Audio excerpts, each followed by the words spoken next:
Dzhokhar Tsarnaev may not be able to speak right now, but he is revealing so much more about how and why he carried out those marathon bombings with his brother. All the communication writing except one word. When asked if he could afford a lawyer, Dzhokhar said no. And the 19-year-old suspect has been formally charged now with using a weapon of mass destruction and malicious destruction of property. And that also, could face the death penalty. No question about it. ABC's Brian Ross is in Boston with exclusive new details on the interrogation. Good morning, Brian. Well, good morning, George and Robin. The 19-year-old suspect has admitted his role in the bombing, speaking with or communicating with that special team of FBI agents who did not have to give him his legal rights. The suspect also revealed, according to authorities, much of the how and the why of the deadly bomb blast. For all the fear and drama that the attacks produced, the younger brother reportedly told agents it was almost entirely done from the internet, homegrown, with no direction from overseas. They used an Al-Qaeda internet description of how to make a pressure cooker bomb.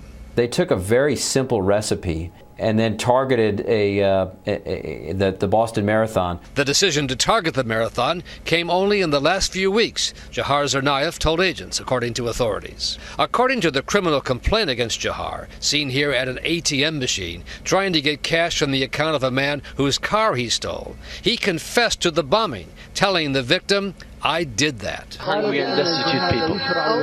As to inspiration, authorities tell ABC News Dzhokhar said he and his brother were following the internet preachings of Anwar al-Awlaki, the American-born jihadist who has been dead now for more than a year and a half. It appears to me that the older brother was particularly influenced by Awlaki. And despite his family ties and trips to Chechnya, it was the older brother's hatred of America that supposedly motivated the attack, his brother reportedly said. And believed that the U.S., including through its wars in Afghanistan and Iraq, were killing Muslims.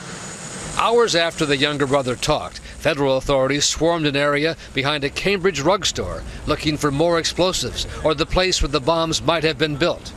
The FBI also hopes to get additional insight from Tamerlan's wife, seen over the weekend leaving the family apartment. A Rhode Island native, she converted to Islam and changed her name from Catherine to Karima. Her family lawyer said Monday she was shocked to learn of her husband's role and had no idea until the FBI first released those surveillance pictures of him and named him a suspect.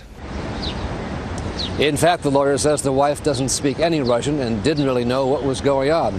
As to the younger brother's claims and statements to the FBI, investigators don't necessarily take at face value all that he has said. He has every reason to try to minimize his own role, and the investigation into possible ties to overseas groups in Russia remains a central focus of the case, George. And Brian, talk about living double lives. We know that the younger brother was out partying on Wednesday night, and now we've learned more about where the older brother, Tamerlan, was the day before the shootout. Exactly. On that Thursday, the day the FBI released his surveillance photo, he was at home taking care of his infant daughter while his wife was at work.